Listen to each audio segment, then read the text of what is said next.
Hi,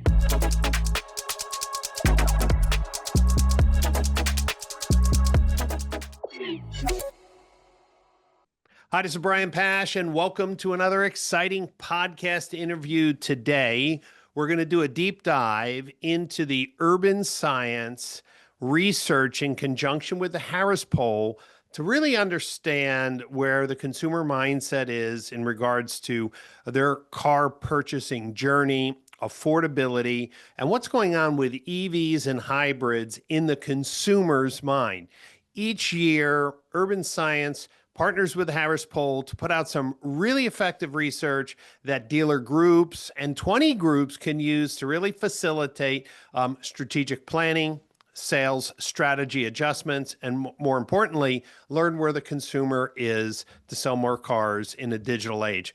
In order to help us understand the data, we're going to talk with two leaders. Eric Dumont, he is the global product director for Urban Science, and Tom Condrad, he's the global lead for their analytics team. And I am excited to have these two gentlemen on because we want to dive into the data and make some sense of it. And more importantly, to help you apply this data in the dealership. So Eric, Tom, welcome to the show.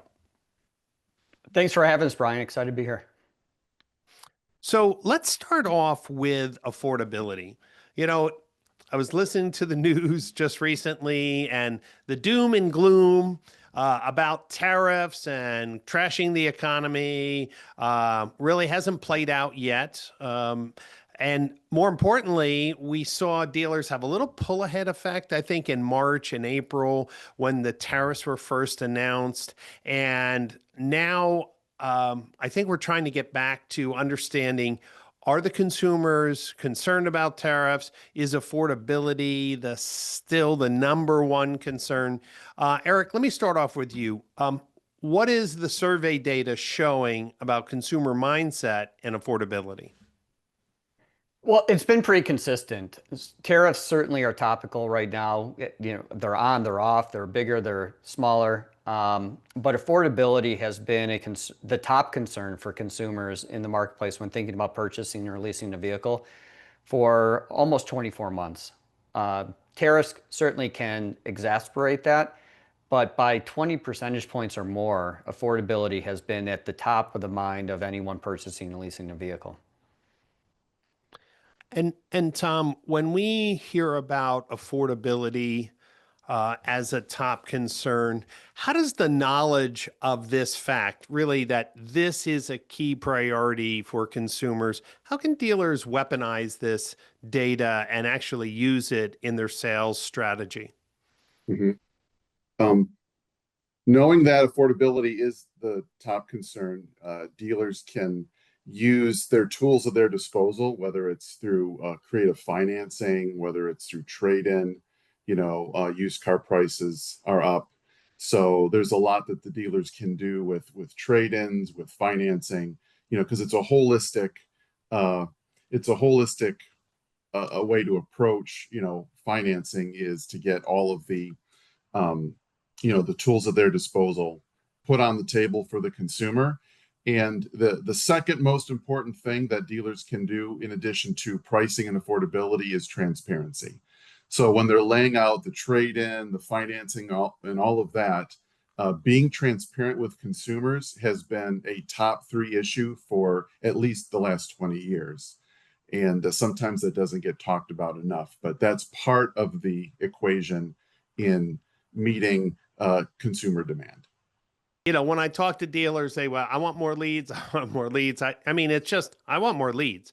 And yet, when I look at the VDP pages on dealership websites, it's like, get today's price, what's your trade worth, and calculate your payments.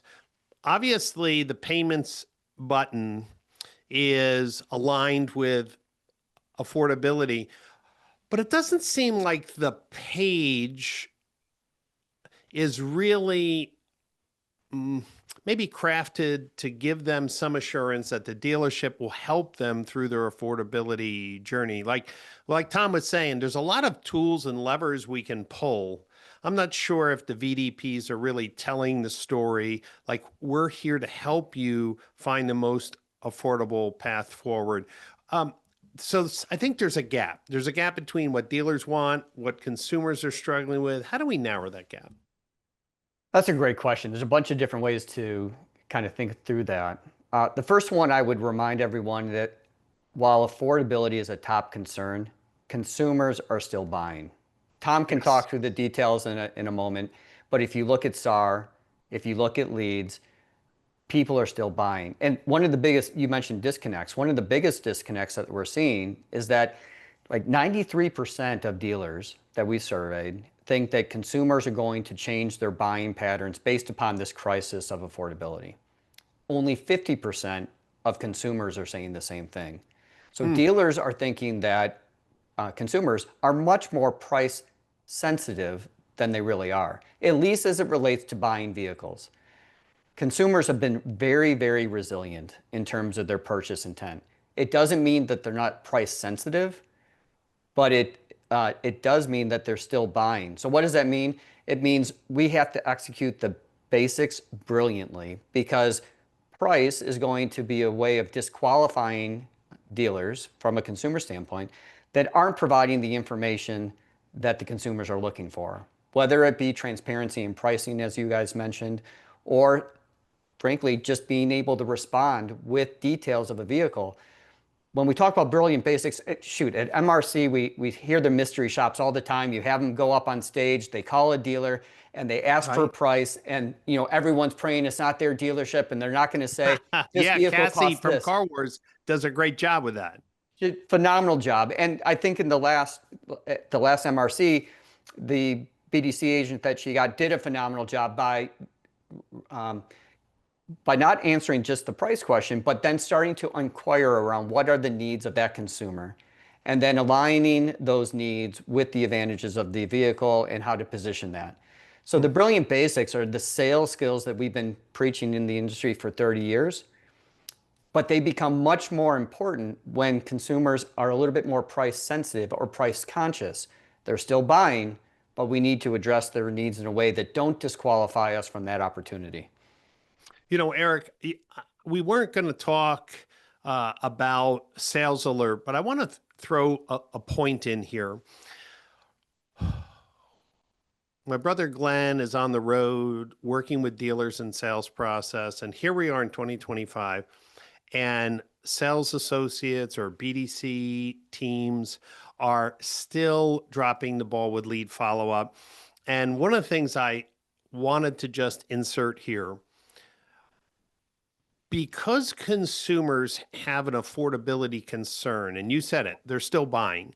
And I want to just challenge dealers without going down a rabbit hole.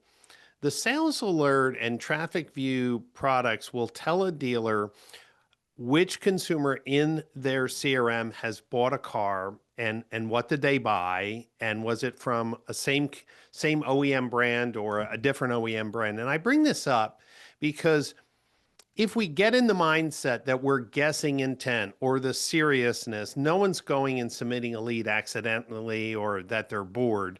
And it's so amazing to see when you can match lead opportunities to lost sales. And then here's what you find out. There's a group of salespeople that are just not trained properly. You just said about the basics. And I want to encourage dealers who are frustrated with their closing rates or frustrated that they're not penetrating or growing their market share as they should. Those products will help them understand if there's a training problem or there's a process problem or a pricing problem or a communication issue. In today's world, it's super important. Tom, as the global lead for analytics at Urban Science, I'm really fascinated with this kind of pivot the marketplace with EVs and hybrids. The Urban Science Harris Poll has a tremendous amount of data, which I want to dive into because there's some dealers that have EVs sitting on their lot. Certain markets in the US are doing better job with EV sales. The political turmoil with Tesla has really changed maybe some momentum from that company. So let's step back for a minute. What's happening in consumers' mindset in regard to EVs or hybrids? Maybe was Toyota the most brilliant by not jumping 100% into the EV, craze when everyone else was all in? Now, hybrids seem to be the middle ground. What are you seeing in this research? The EV market has been a roller coaster this Mm, year. In Q2, EV sales, when we say EV, I'm talking specifically battery electric to start with. So let me right. be specific. So battery electric vehicles were down about 8% in Q2. But the national story is really Tesla because of all of Elon Musk's foray into politics. That's really turned off the traditional EV buyer. And that's opened the door for basically all the other brands to come in and take share away from the longtime market leader, which is Tesla. Um, and so Q2 EV sales were down nationally, but all other brands, excluding Tesla, they were up. And even in July now, July we're seeing that roller coaster zoom upwards again. And now EV sales are up in July so far, month to date, as consumers are realizing the federal incentives are really only going to be available through the end of September. And now you can qualify for US made vehicles with interest rate deductions. And so you kind of have the benefit of two different administrations and their tax policies. So there's a lot to follow. It's a very dynamic market. And all that points to is that dealers should be using every tool at their disposal, including tools like Sales Alert and Traffic View, to really master that market and keep tabs on it, because every month this year has been a different story. Eric, let's dive into that a little bit more. Obviously, Tesla has been losing sales to other manufacturers. I know, for example, in Canada, Hyundai's done very well with their EV line. If it's not Tesla, Eric, who's doing the best job in getting consumers' attention for EV models? I think we're going to go back to Tom for an answer on the brands that are performing well. But before we do, what I wanted to mention is that while EV sales are up, close rates are also up and defection rates are up. Consumers are shopping at a rate that they haven't been shopping in a long time. I think that goes back to affordability. They want one, two, three more quotes than typically been getting because price is a concern. But to our point before, they're still in the marketplace. They're still buying. They're just shopping more, which again goes back to the importance of doing the basics brilliantly. Tom, though, why don't you chime in with who's doing the basics brilliantly from a market share standpoint?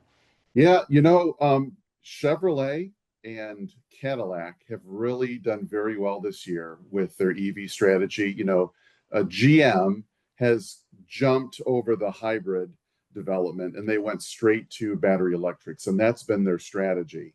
And I have to say, this year it seems to be paying off because the GM brands that offer electrified vehicles have really significantly grown. In fact, Chevy's number two for EV so far this year in Wow. terms of retail. Yeah. And so, but you look at Toyota and Honda's strategy, and you have to say they've done well too, because they've appealed to consumers that have more range anxiety and those types of things with their hybrid offerings. And they've been doing very well in California, for example, as consumers have left Tesla. They've been looking for something a little bit more or less controversial, let's say. Yeah, and so Toyota, Honda, very well-known brands in the state of California. So a lot of consumers have been shifting there. So a state by state, location by location, it's a very different story, and that's what makes it interesting. A friend of mine, for their, let's say, 20 something child, said, hey, for $299 a month, I was able to lease a Tesla. I think it was a 24-month lease, some money down. And their point is, wow, that's a really affordability, conscious number. Do you think that Tesla, Tom, has more price elasticity that regardless of the politics, and let's just say the cloud around Tesla from the political foray, do you think if Tesla lowered prices, had more of an aggressive leasing, they win that back pretty quickly? Um, I think the typical battery electric consumer has, you know, is paying attention to what Musk has been doing politically. And I think over time, as you know, things, if he backs off of that, approach, I think you'd find Tesla coming back, especially being aggressive with their pricing. When we've seen Tesla offer those kinds of aggressive leasing deals, we've seen their market share rise pretty considerably. But I think the other brands now are offering very attractive vehicles. They're getting down into lower price points. They're expanding their range. They're offering consumers lots of options in different segments, and that is really helping to broaden the appeal. Slower than anticipated, a couple of years ago, but it still is marching on. And it will be an interesting story what happens when that federal incentive backs off in October. So, Eric, you spend a lot of time with dealers and dealer groups looking at their sales strategy, looking at the sales alert and traffic view data, helping them see where their sales process is broken, how to retain more existing customers or prospects. What would you tell a dealer who's sitting on, they're not in California, they're not in one of the states that, have more charging availability? Eric, what would you tell a dealer who's sitting on models that aren't moving? They have to the end of December to lock in these credits. Is there any wisdom you could share? Because I know in some markets, dealers are just saying, Brian, these models just aren't moving. Other than doing dealer trades to California or, Arizona or something, what's the strategy, Eric, that you may consider sharing? Because obviously the market for BEVs is really a regional story. So there's a couple of things. I'm going to give one answer, then I think Tom would like to chime in too, especially as we talk to groups about inventory allocation within groups based upon buying patterns. Mhm. But as consumers shop, as vehicles become more expensive, consumers' sensitivity to price increases, their shopping patterns increase, and they submit more leads. What dealers need to know is they don't need to be blind as to the status of those of all the leads who haven't yet purchased in their CRM. By working with us, they would be able to know that those leads defected. But why that's important is once you know that they're defected, now you can remove them from your follow-up process and insert them into either a elongated branding strategy or even a service campaign, whether it be for traditional ICE vehicles or for electric vehicles. Both of those have had, we've worked with dealers who have had a lot of successes by taking the data that we've updated within their CRM, or frankly, even sent to their CDP, and then started to execute programs that are relevant to those consumers, no longer about buying the vehicle, trying to convince them to buy a vehicle that they've already purchased, but instead about servicing or branding or buying the next vehicle that might not be electric because they have range anxiety about having two electric vehicles in the garage and they want to buy an ICE vehicle the next time. So that was one of the key findings that we've come to recently as we sent this data to a variety of platforms. But I know Tom has different thoughts too, or additional thoughts on. And before we go to Tom, Eric, I just want to say that Urban Science will also be releasing a survey tool, and when someone defects, to getting that immediate feedback on why. We've done some manual surveying, at the Vera Automotive Group down in Miami. We've done some surveying with Weiler. We've done some survey with a few other companies, and 50% of the consumers who bought elsewhere said they would consider servicing their vehicle with a dealership. So that's why I like today's data-driven sales strategies. It's not just about winning and losing. But if you lose, how do you adjust your sales process and how do you generate revenue? Tom, I heard some conflicting stats and, it just popped in my mind about the percentage of people who bought a BEV, like let's just say they bought a Tesla, they were early adopters. Do we have any Mhm. data on what percentage of those people buy a second BEV? Or is it a high percentage of the people who, hey, I tried the Tesla, I like it, but maybe it's range, maybe it's charging, they move to a hybrid. Any thought process? Because I think dealers would like to know, like they could target Tesla owners, but what are they going to target them with? Is it 50% stay or 50% leave? Mhm. What can you tell the dealers who are listening in about the people who've bought a BEV? Are they more likely to buy another one?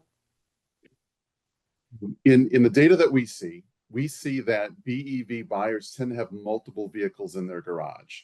So it's unusual that it's a one car kind of household. Generally, the BEV is their second or third car. What we're seeing in the macro data is that when the BEV owners return to market, they're not interested in the ICE. They're much more interested in the hybrid, plug-in hybrid, something of that variety. And it's not necessarily always to replace it. It's generally adding to the fleet. But we're seeing that in spades on the West Coast in California, Washington, Oregon. That a lot of those folks that early adopted, bought a Tesla, they're opting for that hybrid option on the second purchase, the following the battery electric vehicle. So there's a lot of opportunity there that those owners don't have to be strictly BEV. They tend to have a diverse fleet with different powertrains. For me in my mindset, the other day I had a rental car. It was a Mazda and it was a hybrid. And I liked when I was just cruising around local town, 25 miles. It was quiet. It had that EV, kind of cool responsiveness. And then when I got on the highway, and ripping, the ICE engine kicked in, that makes more sense. I think Toyota was so smart. Many of the OEMs made huge multi-billion dollar promises or commitments for battery factories or this or that, and some of those have been rolled back. Is that where do you think we're going to end up?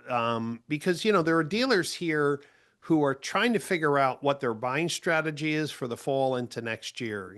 Should they be limiting their BEV inventory and kind of beefing up? Like, is the hybrid the middle chunk, and on the edges are your ICE vehicles and your BEVs? Tom, what do you think the stocking model or forecasting would look like in the future? Yeah, I love to work with those dealers on those kinds of questions because they're great questions. And the answer is it depends on where you are. Good.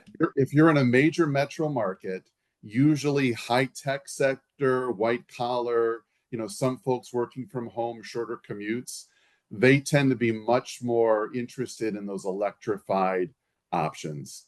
If they're suburban owners, maybe they have families, they're very busy. They don't have time to think about charging inconveniences or that kind of thing. Or maybe they don't have charging at home. So it's going to depend location by location, and Urban Science can help, targeting because it's a very dynamic problem, state by state. The state of Colorado, for example, has a $3,500 state incentive, but that will only apply to plug-in hybrids and battery electric. So it depends on where you are, really. Great. It's funny. My son Connor, who works with me, does our video editing and podcast editing. I called him the other day and I'm like, "Where are you?" He says, "I'm charging my Tesla," and I joke with him because his apartment complex, he can't put a charger, in, the complex. So there's a mall nearby, it's 1 mile away. And in my brain, I'm like, this is kryptonite to me that I would have to sit in my car for 30 minutes to charge. Now, for him, it doesn't bother him. It's a different generation. So I could see you know, that people who are in apartment complexes probably need something like a hybrid because of the, you know, if they're on the go all the time, you know, not too many people want to sit in their car for 30 minutes and charge up. Eric, can you tell the dealers who are listening in how the urban science team can help coach their sales strategy, their stocking strategy, or even come out to their 20 group and present this data to give dealers a more data-driven approach for their mix and messaging for the upcoming year? Yeah, for sure. So you think about this affordability crisis that's been going on for 24 months. Tariffs just kind of give it a shot in the arm and make it even more dynamic. But even tariffs are not all about price. Tariffs are also about inventory because now some manufacturers aren't sending vehicles in, and so they're harder to get. And when we polled consumers and dealers about their concerns as it relates to tariffs, dealers understood that inventory was going to be an issue. Only 10% of consumers associated tariffs with inventory challenges. Good point. So it's time to dust off the COVID playbook, unfortunately. The good news is most of us still remember it, might still be on the shelf somewhere. We need to dust it off and remember that as we engage with consumers who are shopping more and more leads are coming in, we really need to seek to understand the consumer's needs, and make sure that we're helping lead them to an answer that matches a vehicle we have in inventory.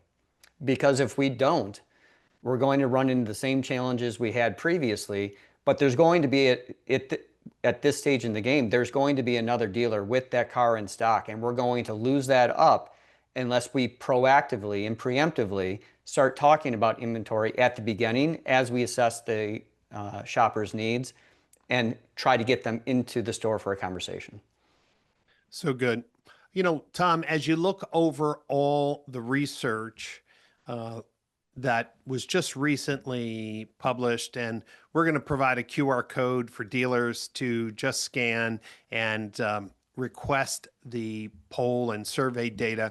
Tom, what did we miss? What was one thing that jumped out of this research this year that you think is really important for dealers to know? Yeah, I think that the changes to federal policy are really going to throw things up in the air. And there's going to be a lot of changes. And, you know, we've talked a lot about the federal rebate going away in October. There's also changes, for example, to the CAFE standards. You know, we haven't heard as much about that, but that will change how manufacturers profit from their vehicles. That will affect pricing and availability and all of that. So I think that the takeaway is how dynamic the industry will be this year. It'll be very interesting time to see what happens. And you know, the dealers that are the most agile, that have the best data, that use the best tools, that have the best processes, are the dealers that will survive and thrive in this dynamic time. Well, gentlemen, this has been a great conversation to just understand all of the insights. And we only covered 20% of the data in this survey. Otherwise, we'd be here for about 2 hours. But the whole survey report is available for download. So I just want to encourage everyone, if you scan this QR code, you'll be able to go to a landing page. And there's two things. You can request a report. You can also request someone from the urban science team to talk to your general managers, or even see if there's accommodations to come out and speak at a 20 group, because I believe that a more data-driven approach to sales strategy and business strategy is the way we need to move. And the team at Urban Science is really a specialist in OEM data and retail sales data. And of course, their products we mentioned, Sales Alert and Traffic View, are really indispensable tools for today's smart retailer. Eric, I'm going to let you close. What's one thing you want to tell dealers who are listening in about this Urban Science Harris Poll study and the future of automotive retail? You know, I would say embrace it. We know we talked about vehicle affordability as being the top concern. Concern number 2, cost of insurance. Concern number 3, cost of maintenance. Let's be proactive out front with the messaging as we set up our campaigns, as we set up our talk tracks for our sales teams. Let's address those head on. Let's message about vehicle maintenance assistance. Let's message about insurance recommendations.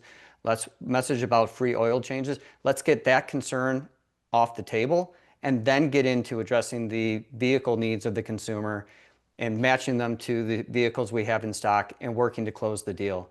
If we try to run from it, if we try to ignore it, if we just rely upon one simple price out there and bring the consumers in and assume that will cover all their concerns, I think that's missing the mark a bit. We have to address the gambit of their concerns, message against those, and have the opportunity then to have a deeper conversation with them. That's great. And I want to challenge all the dealers here. You heard 3 concerns from consumers who have been recently polled. Do you have answers to those concerns that have been updated that your BDC and sales associates use? I mean, inspect it. And then more importantly, shouldn't you know what model they bought, who they bought it from, and when? Doesn't it make sense for you to do a health check on your current sales process, on those word tracks, on the effectiveness of communicating value? This is all something you can get from the Traffic View and Sales Alert products from Urban Science. So I want to encourage you on that same QR code, if you want to get a demo of these 2 products. As I mentioned, my brother Glenn's out helping dealers and dealer groups with this tool, and they all are saying the same thing. We never had real-time insights on defection, and we never had a playbook on how to deal with it. So survey data helps us understand what are concerns and challenges in the marketplaces. That should influence our sales process. And then we should make sure our sales process is working.